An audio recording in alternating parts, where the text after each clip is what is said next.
Hey everyone, welcome back to the War Room, and today I'm going to do the review of Crusader Kingdoms. I just got this a couple of days ago. I played it. I had a chance to play the solo a couple of times and the co-op just last night with my wife. Now, this game is ranked like a 1.2 or 3 on Board Game Geek for complexity, which is very, very true. It's a very simple game to play. It is not a heavy strategy game, all right? It's a very beautiful game. It's a very easy game to play, and once you get used to it, you're rolling through the turns pretty quick. There's only 3 turns, and each turn consists of you play as the Christians, and the Muslims it's a bot if you're playing the solo, and that's what I'm going to be going over right now. With a co-op, obviously, same thing, you have the bot. The Christians get 12 cards. The Muslims get 8 cards, okay? And the way this plays out is you start off with Mara. Now, if you lose Mara, it's no big deal. You can still attack anywhere you wish to. You can attack all along the Mediterranean or any place along the edges here that you can touch. So everything's open and free game. Same thing with the Muslims. But the way this game plays is you're going to get your 12 cards, and you're going to play it for the event or the response or for the troops. So here, let me give you a couple of hands of cards here for the, here. All right, I got a couple of cards here, okay? So these are troops, and it says it right there, troops. Now, I have a choice. I can play as many troop cards as I want to. I can play just 1 2 card and roll 2 dice to go up against any one of these regions. Now, if I zoom you in, if you look at Latakia here, okay, he's going to defend with 3 dice. So if I play the 2, all right, here, squeeze that in here. Let me scoot you back a little bit. If I play the 2, I roll my dice. For every Christian shield I roll, that's a hit. Now he's going to roll. He gets his 3 dice. So if he rolls, now he rolled all 3 Christian shields. So he loses. So then you would replace his castle with yours. So I take my castle, boom, and he has the option in the solo player. In the regular game, 3 or 4 player, you have a choice. You can either put in a garrison, and it can go either to Mara or Latka, my choice, or I could push up on the card bonus track. So down here, that should really be a red, because I'm a red player. In the regular game, you can push up instead. But in the solo game, you can only move that by card play. So you have to take a garrison. So you place your garrison down, you put your troops away as you see fit. However, if you notice, I'm going to zoom you in one more time. Boop, boop, boop. Tripoli is 4. Okay? That's a lot of dice he gets to roll against me. So I might want to put another card, or 2 or 3, 5 cards. I can play all of my army cards. I'm sorry, that's a little, I know it's a little odd, that stupid glare. So I can roll 5 dice. I can play 7 troops. I can play all the troops on my hand if I so desire and roll that many dice.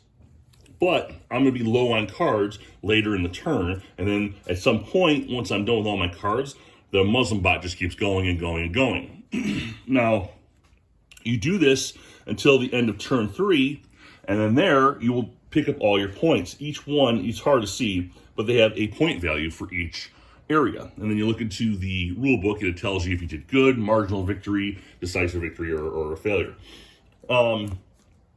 My favorite mechanic in the game is the Muslim bot. All right, so I'm going to zoom you in here. Sorry, I'm going to move you around a little bit. I apologize, but it must be done for the sake of learning. Okay, so there's the Muslim bot. So after you play your cards, you're going to take 1 card from his hand that says Muslim hand. He's going to have 8 or 12 or whatever the scenario calls for, and you're going to play it. Okay? And this one is an event called Raid. So if he's able to do the event, he'll do the event, and then it gets discarded. Then you'll play your turn, and then he'll come back, and, oh, look, it's a response card. Response cards aren't played immediately. They're played over here. And they stay there and they sit and they wait. Every response card goes here on top of each other. So now, whenever you, the Christian player, rolls at least 3 dice, this will come into play. Okay? So that'll come into play if it's applicable to, and then it will affect your round of fighting. Okay? It might give him extra defense. It might give him an ability to take one of your cards away, whatever it might be. And then once it's done, he plays it, it goes into the discard. But what I like the most is, and let me get the die here for it. The game comes with a 6-sided die. So let's say he pulls a troop, all right? So what he does, he puts it in the Muslim troop section here. And he's going to roll a die. If he rolls the 3 under a 3, because that's how many troops are there, he will get to play that. And he doesn't. He rolls a 4, all right? But let's say it's his turn again. Oh, he rolled a 2. Same thing. He's going to put it over here on top of the other card, but he's going to roll his die again. He has to roll under a 5. He rolled a 2. So now all 5 dice are going to hit on the lowest. Let me try to lower this here. The lowest ranked region. Now, I don't know if you can see at this angle, but here in Iran, it's a 12, it's an 11. But the lowest for the Christians at this point is going to be Latakia at 8, between the two, because Marara is 14. So they're going to take those 5 troops and they're going to roll 5 dice against Latkia, and then you get to roll your defense. And then these little garrisons give you defense and all that stuff. So hold on, let me put you back. All right.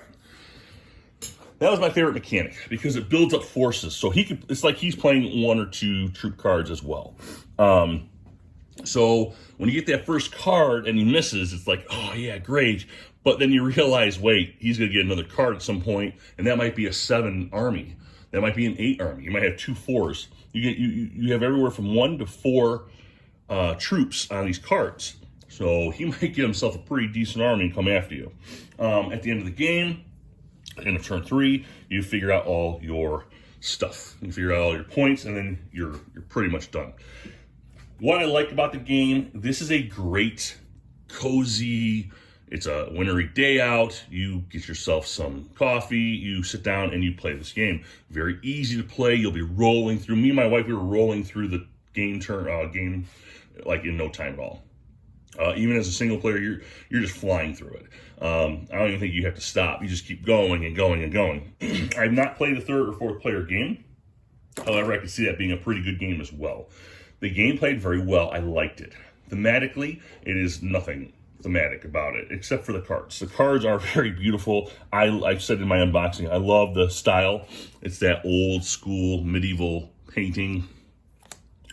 Very cool, very busy. I like it. The map is beautiful. The bad is the price. Now, in Worthington Games, it is like $75. I'm seeing this on eBay for like anywhere from like $100, $120. No way. This game is not worth $100. I was able to get this used for $40, and that's I'm glad I did. And I think I will be keeping this in the armory. I think I'm gonna put this in my library and keep it. This game is not worth $90. This game is very simple. All you get is a couple of wood pieces. You get a bunch of wood pieces and some discs for your garrisons. You have some nice cards, which I get. They're beautiful. The discs have like this laser imprinting on them. I don't know if you can see that. They have like a little laser imprinting of your shield or the Muslim shield. Okay. The cards are nice. I don't know what constitutes $90. This game is too easy. It's too simple. It's just a simple cardboard board.